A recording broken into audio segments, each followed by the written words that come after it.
Namaste, and welcome to our continuing series on the synthesis of yoga.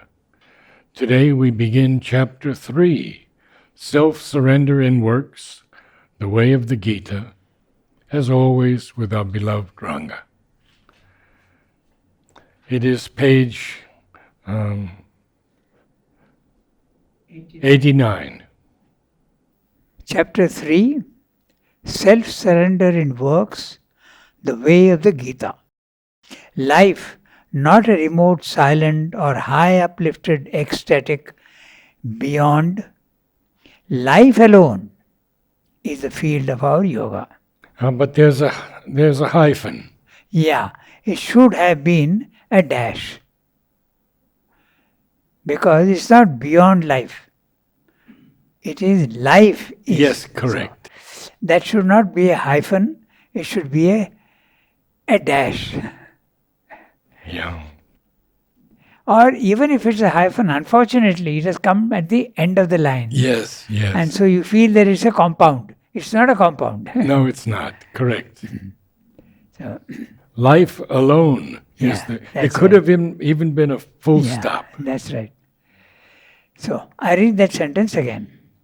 Life, not a remote, silent or high uplifted, ecstatic beyond. Life alone is the field of our yoga. The transformation of our superficial, narrow and fragmentary human way of thinking, seeing, feeling and being into a deep and wide spiritual consciousness and an integrated inner and outer existence, and of our ordinary human living into the divine way of life must be its central purpose. The means towards this supreme end is a self-giving of all our nature to the divine. Everything must be given to the divine within us, to the universal all and to the transcendent supreme. An absolute concentration of our will, our heart and our thought on that one and manifold divine, an unreserved self-consecration of our whole being to the divine alone. This is the decisive movement, the turning of the ego to that which is infinitely greater than itself, its self-giving and indispensable surrender. So, this is he is making it very clear in different words that we are not wanting to escape from the physical world. We are not rejecting the physical world like the Mayavadins and the Buddhists. Life alone, life here itself in the physical world, that is our field of yoga. Okay, so we'll go through one or two things need to be pointed out. Okay, life not a remote. I have N-O-T in caps. A great stress. Not a remote, silent or high uplifted ecstatic beyond. A silent remote is the path of the Jnana Yogins, the ones who want knowledge. Remote, silent or high uplifted ecstatic beyond is the path of the Bhakti Yoga, the ones who want love and devotion, the path of devotion. So not that, not there, but here itself, life alone is the field of our yoga. The transformation of our superficial, narrow and fragmentary human way of thinking, seeing, feeling and being into a deep and wide spiritual consciousness and an integrated inner and outer existence, and our ordinary human living into the divine way of life must be its central purpose. So, transformation of what? Transformation of our superficial, narrow, fragmentary human way of thinking, seeing, feeling. This is our outer nature. He has used a lot of words to explain, but it is superficial. Our identification with body, mind, life is superficial. It is very narrow because there is something inside us, there is something above us, there is something below us. And all that is we, all that is man. But we are thinking only of the body-mind life, just the front portion, outer nature. He also used the word outer nature. Okay, so, and it has to be a deep, wide and spiritual consciousness and an integrated inner and outer existence. Our outer existence must be integrated and our inner being also must be integrated. What does he mean by integration? There should be no disharmony between mind, life and body. Right now, it is not integrated. It is fragmented. He has used the word fragmented. The mind doesn't agree with the vital doesn't agree with the mind, and the vital doesn't agree with the body either, and the body also doesn't agree with the mind. So this is the disharmony that is there within us, but he wants an integration. Not only of your body-mind life, but also of your inner life. Integrated inner. And what is the inner? We have the inner mind, inner vital and inner physical. But they also don't have much to do with each other, but he wants an integrated whole. It must be a harmonious combination of all these elements. So that's what he wants. And the ordinary human living into the divine way of life must be its central purpose. What is the divine way of life? You have to get rid of all your human defects. He will explain. That's so. A divine way of life is the entire synthesis. Because there are so many different ways of looking at it. Through the mind, through the vital, through the body, everything. So, the means towards the supreme end is a self-giving of all our nature to the divine. Self-giving. You give yourself, your thoughts, your vital emotions, even your physical actions and will. Everything is offered to the divine. You surrender to him. The chapter heading is Surrender in Works.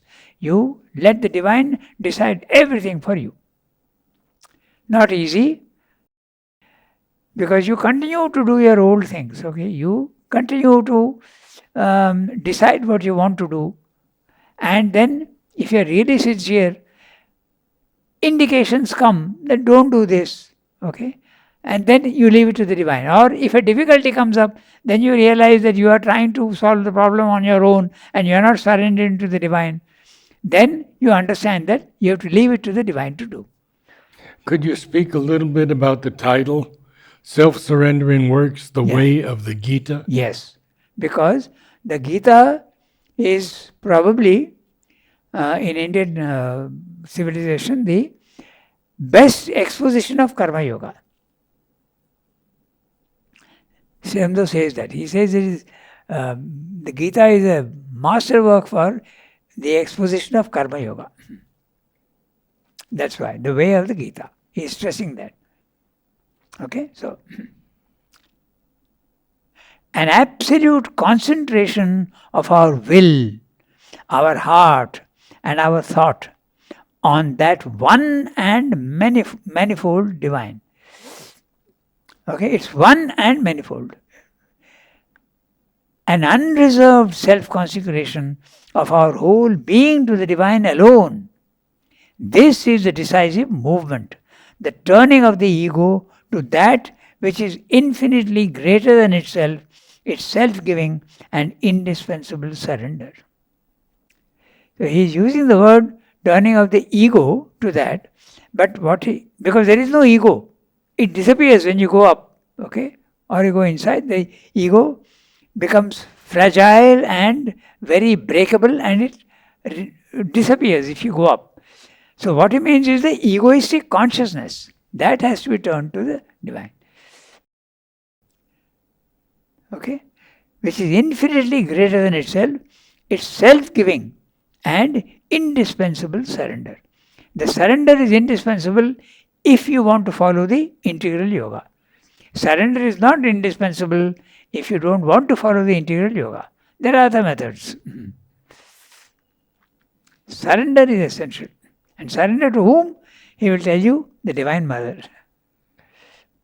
The life of the human creature, as it is ordinarily lived, is composed of a half-fixed, half-fluid mass of very imperfectly ruled thoughts, perceptions, sensations, emotions, desires, enjoyments, acts, mostly customary and self-repeating, in part only dynamic and self-developing, but all centered around a superficial ego.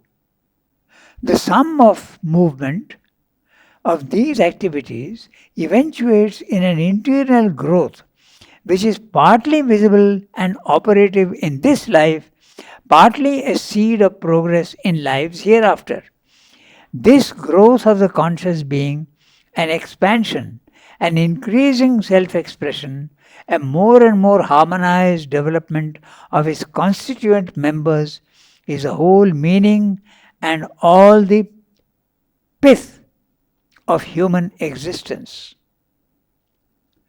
It is for this meaningful development of consciousness by thought, will, emotion, desire, action, and experience, leading in the end to a supreme divine self discovery, that man, the mental being, has entered into a material body. All the rest is either auxiliary and subordinate or accidental and otiose.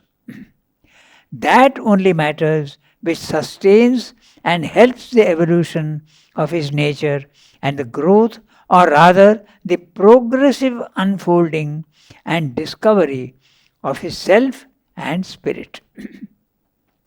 So, we'll have a look at what he's saying. Okay. The life of the human creature. He's using an interesting word, human creature. He's not saying man, because there are all sorts of human beings. Some are developed, some are not developed, some are very, very ordinary. So, human creature. As it is ordinarily lived, that's why he's using the word human creature, ordinarily lived, is composed of a half-fixed, half-fluid mass of very imperfectly ruled thoughts. Your thoughts are not at all very logical, very imperfectly ruled thoughts. Perceptions. Our senses are giving us perceptions. We have sensations of the nerves, okay? Emotions of the higher vital, desires of the lower vital, enjoyments, acts, mostly customary and self-repeating. What Srivendra means by customary is habitual, those which are habitual movements. And if you look at ourselves, we'll see very carefully that many, there are habits of mind, there are habits of vital, there are even habits of body. Okay? Very true, yes. And the habits of body can be very mechanical also. There are, he has discussed this when he discusses the inconscient. Okay? It goes down there and even the body reacts with the fixed movements. Sometimes there is, you'll see some people, they have a, what in Indian languages we call mudra dosh, jerking of the neck or something, or itching, or doing this sort of thing. All this is coming from the inconscient. It goes down, it becomes a physical habit. So, that's what he's saying. Mostly customary and self-repeating. These things go on. The self-repeating part is usually in the mechanical mind. The mechanical mind goes on repeating things. This is a very interesting psychological fact. I'll tell you something very interesting what happened once, and I asked even a person who had studied psychology, but he couldn't tell me. But when I read this about Srivendra, I understood. There was a person who was ill, okay, and she was about to pass away. And the doctor was called, and we were all there, and she seemed to be losing consciousness, the person.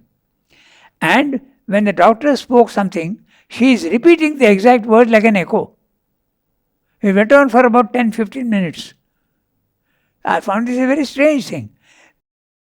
If the doctor is saying, she seems to be sinking, she repeats, she seems to be sinking.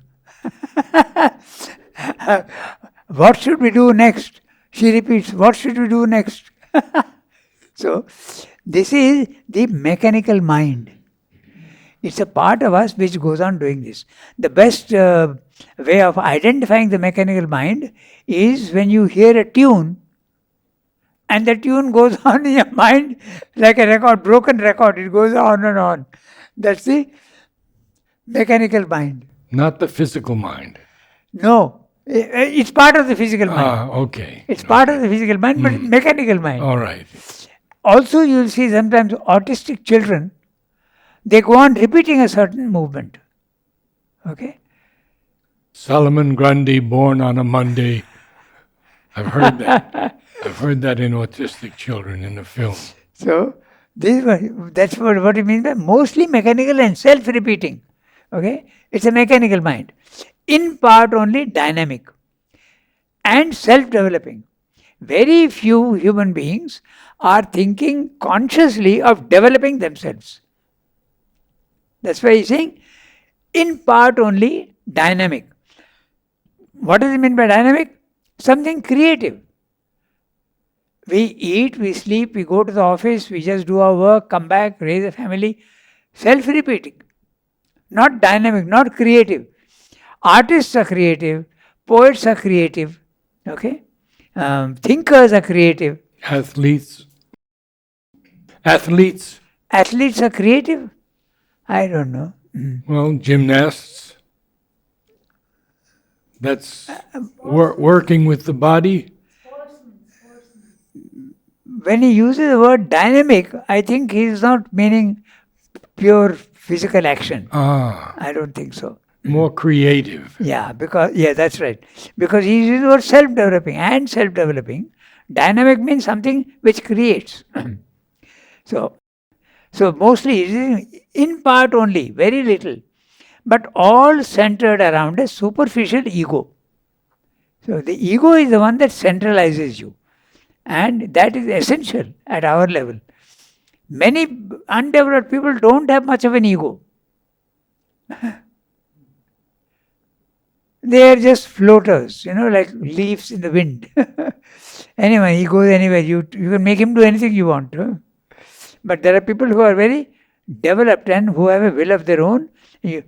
Like they asked you to go to to that function and you said, no, I won't go. So, you're not a floater. So, you don't do what everybody else wants you to do. You take your own path. Okay, so self-developing, but all centered around a superficial ego. The sum of movement of these activities ends in an internal growth which is partly visible and operative in this life, partly a seed of progress in lives hereafter. So, this is the law of karma. The law of karma is whatever you are doing today will have an effect. Okay? But the effect doesn't always come in this life itself. It is stored and it will come maybe in the next life. Also, there is self-development. He's talking of developing. When you develop yourself, it can have an effect in this life itself, or you are trying to develop yourself, the results are not showing, but they will show in the next life. That's a law of causality or the law of karma. Okay? So, and seed of progress in lives hereafter. This growth of the conscious being, an expansion, an increasing self-expression, a more and more harmonized development of his constituent members. So which are the constituent members? Mind, life and body, but also the inner mind, inner vital, inner physical, the psychic being, the subconscious, and then all the planes in the superconscious planes. This is what you are. So that's what he means by the constituents. He is not only body, mind, life, he is much more than that. It's the whole meaning and all the pith of human existence. The word pith is very interesting. It's the inner core, the essential part of something. When you have a plant, and there's a stalk. The real stuff is inside.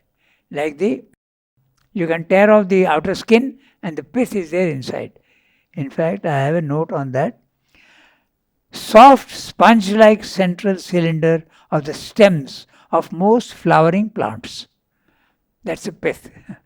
In other words, the essence. We say a pithy statement. The essence. Yeah. Okay, so all the pith of human existence.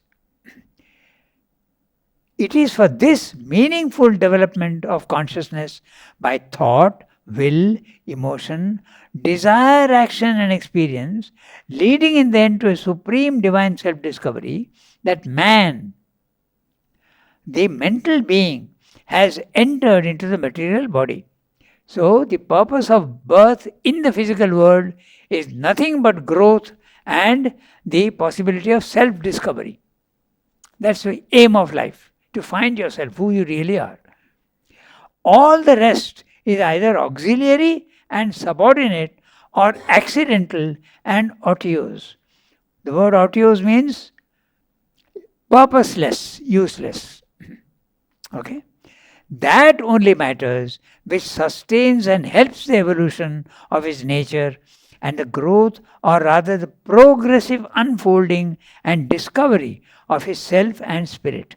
So, he is talking of the growth and progressive he is using the words or rather the progressive unfolding, because it's not a growth into something that you were not before. It is a unfolding. You are growing into something that you already were. It's an unfolding, like the flower. It's a flowering. It's already there in you. The divine is there in you. He is only revealing himself more and more through development. And development of mind life. And how do you get that? Now note that, very interesting. He is saying, how do you grow? Okay. It is for this meaningful development of consciousness. How? By thought, by will, by emotion, even desire and action. Desire also makes you grow. Because the soul has said, okay, I must experience everything in the physical world and I must grow by experience. So pain is a agent of growth. Desire is a agent of growth. Okay? Your psychological characteristics which are negative are also agents of growth. So that's what is meaning here very clearly. The desire also, action, experience, everything that you experience, even if you make a mistake, it's an agent of growth. Because if you make a mistake, you know what not to do next. So that's what he's saying. Okay? So very clear what he's saying. Man, the mental being, not the other man, not the vital man or the physical man, but the mental being, his purpose in life is to find himself, his self and spirit. So what does he mean by self and spirit? He's making two different categories. So self is the cosmic part. There is an individual part, there is a cosmic part, and spirit is the transcendental part. So you have to realize who you really are transcendentally, universally and individually. But you say it's only the mental man. Because the other man, yoga is not yet fit for him. I mean, he can't do yoga. A vital man is not doing yoga, nor a physical man. In a sense, he is doing... The bhakta? Oh, you mean that way. Okay. But then he's using the word mental, he says that in other places also. He says, although bhakti yoga is really not mental, but you can say there is an activity of the mind. He says that in some way. So when he uses the word mental man, he means a developed man. I think what he means is a developed man. And you can be developed emotionally also. The aim set before our yoga is nothing less than to hasten the supreme object of our existence here. Note the word here. Its process leaves behind the ordinary tardy method of slow and confused growth through the evolution of nature. For the natural evolution is at its best an uncertain growth under cover, partly by the pressure of the environment, partly by groping education and an ill lighted, purposeful effort, and only partially illumined and half automatic use of opportunities with many blunders and lapses and relapses. A great portion of it is made up of apparent accidents and circumstances and vicissitudes, though veiling a secret divine intention and guidance. In yoga, we replace this confused crooked crab motion by a rapid, conscious, and self directed evolution which is planned to carry us as far as can be in a straight line towards a goal set before us. In a certain sense, it may be an error to speak of a goal anywhere in a progression which may well be infinite. Still, we can conceive of an immediate goal, an ulterior objective beyond our present achievement towards which the soul in man can aspire. There lies before him the possibility of a new birth. There can be an ascent into a higher and wider plane of being and its descent to transform his members. An enlarged and illumined consciousness is possible that shall make of him a liberated spirit and a perfected force. And if spread beyond the individual, it might even constitute a divine humanity, or else a new, a supramental, and therefore a superhuman race. It is this new birth that we make our aim. A growth into a divine consciousness is the whole meaning of our yoga, an integral conversion to divinity not only of the soul but of all the parts of the nature, of our nature. So, the other yogas, they want only divinity of the soul. The soul in the beginning is not divine, it's got the potentiality of divinity. So, the other yogas, they are interested only in the soul and not the all the parts of the nature. They are not interested.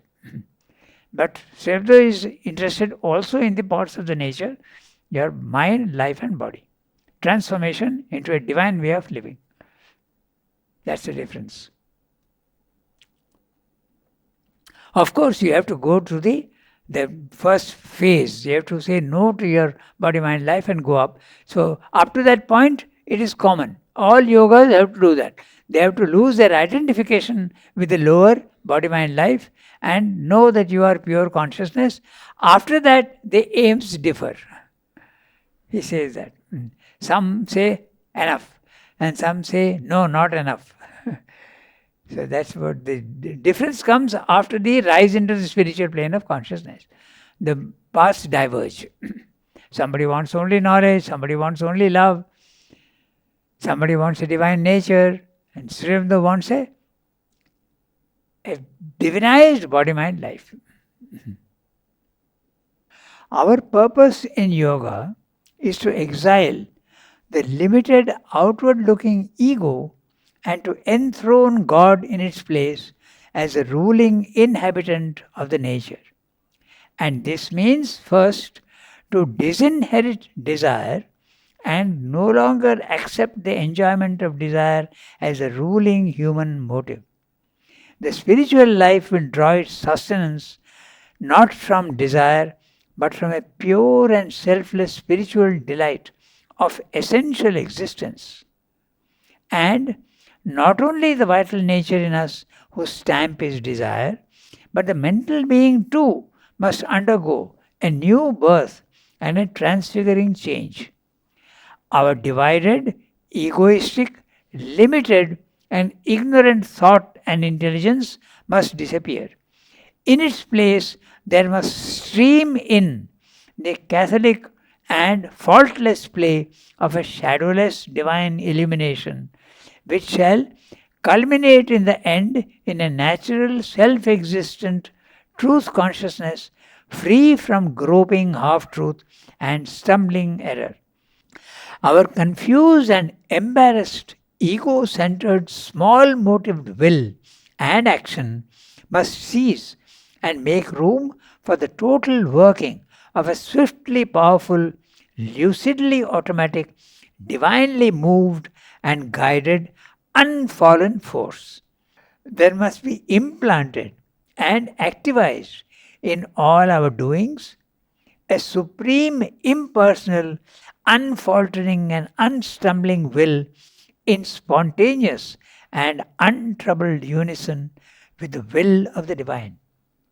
The unsatisfying surface play of our feeble, egoistic emotions must be ousted, and there must be revealed instead a secret, deep, and vast psychic heart within that waits behind them for its hour.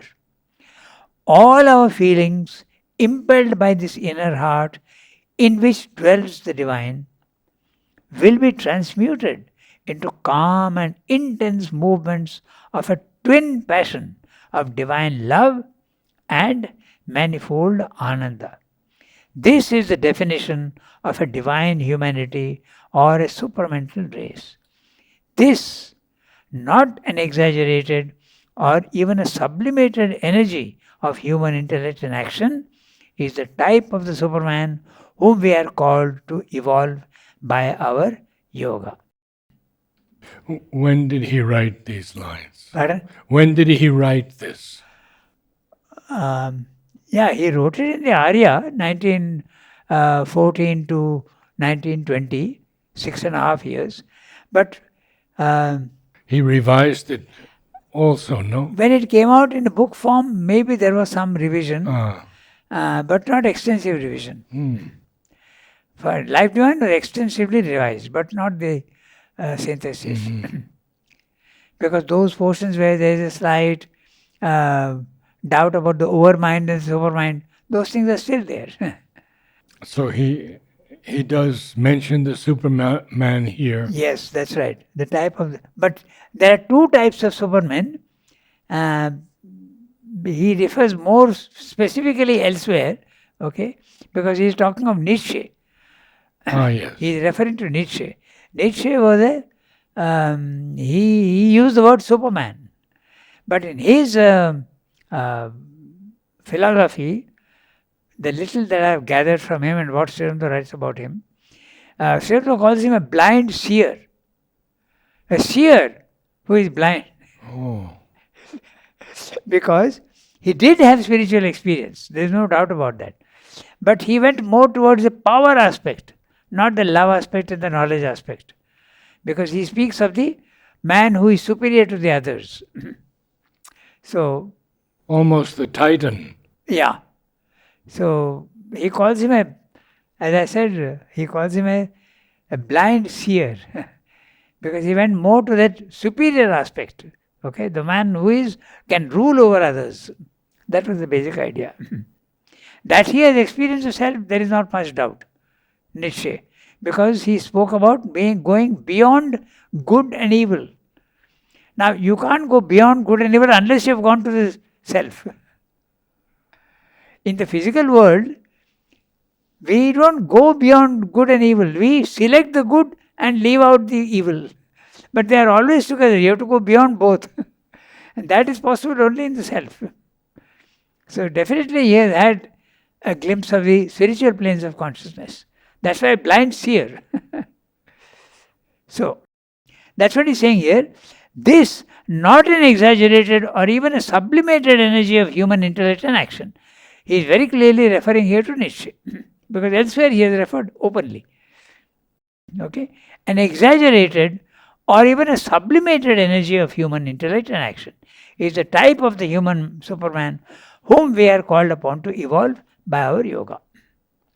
So, it's interesting because we are likely to miss it, and just our purpose in yoga is to exile the limited outward looking, is to exile the limited, outward-looking ego and enthrone God in his place as the ruling inhabitant of the nature. So there's an image here. So the king who was doing wrong or was ignorant is exiled. And the throne must now be occupied by the true consciousness. So it's an image he's using. Okay, so and this means first to, and also he has used the word ruling. So these three words are the key: exile, enthrone, and ruling. And I might add disinherit. Yeah, that's another interesting word. Yes. Exactly. And this means first disinherit desire. Now that's a very interesting word. Yeah. A father who does not like his son disinherits him. Okay, he cuts him off from his property, from his will. So this is exactly what you have to do.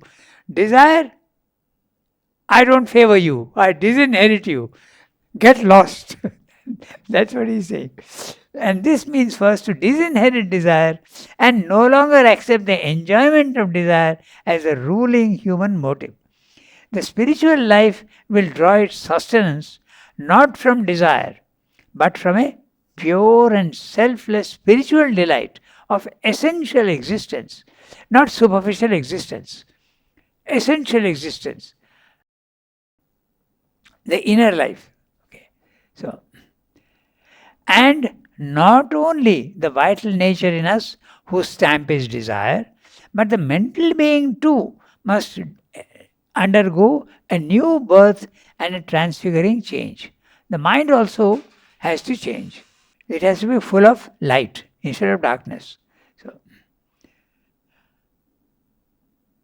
a new birth and a new transfiguring change. Our divided, egoistic, limited and ignorant thought and intelligence must disappear.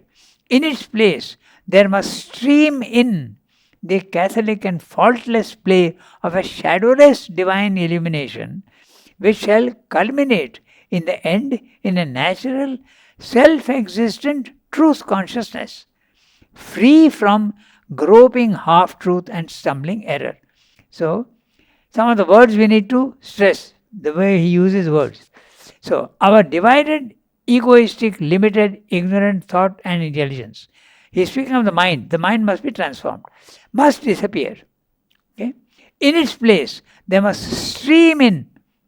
The mind must open and the higher things which are waiting to come in must come in, flow in the catholic and faultless play of a shadowless divine illumination.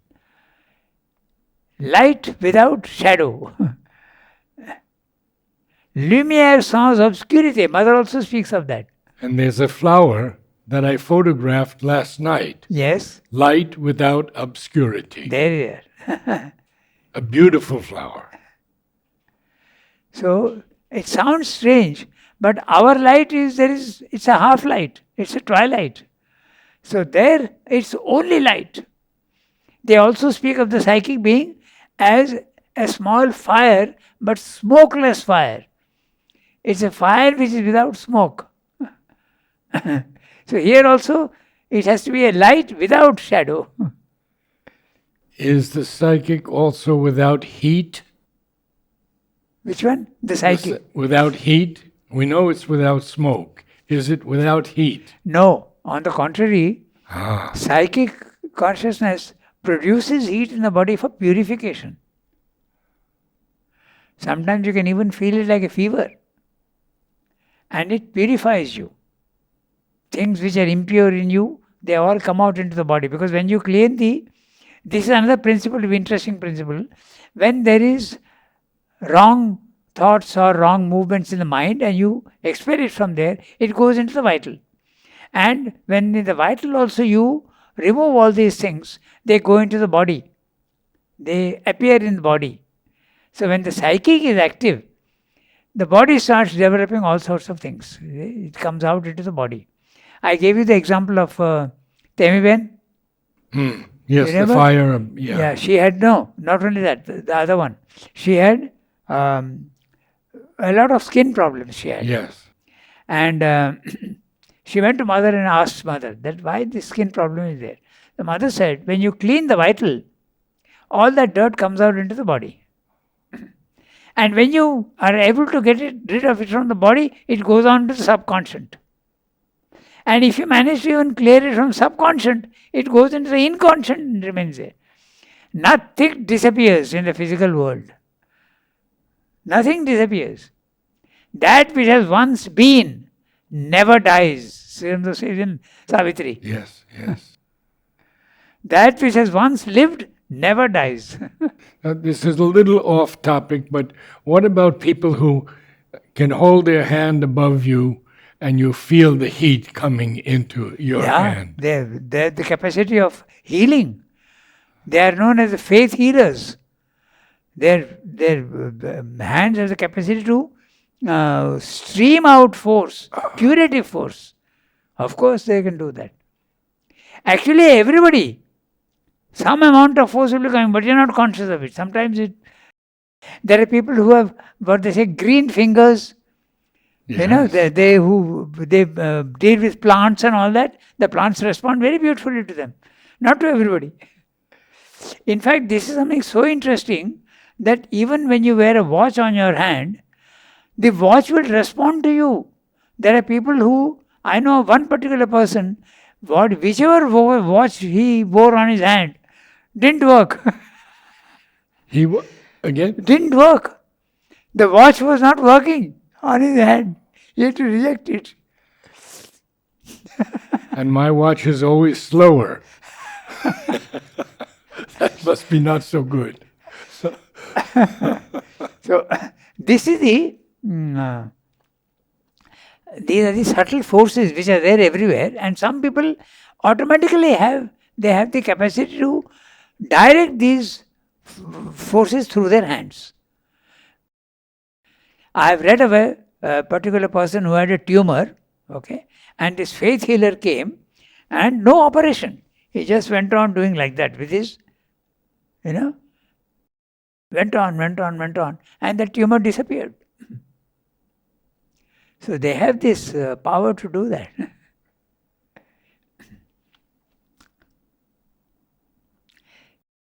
So, enthroned and ruling inhabitant of the nature. And this means first to disinherit desire and no longer accept the enjoyment of desire as the ruling human motive.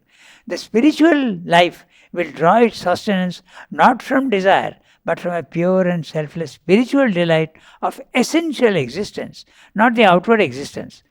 Not only the vital nature in us whose stamp is desire, but the mental being. We have read all this.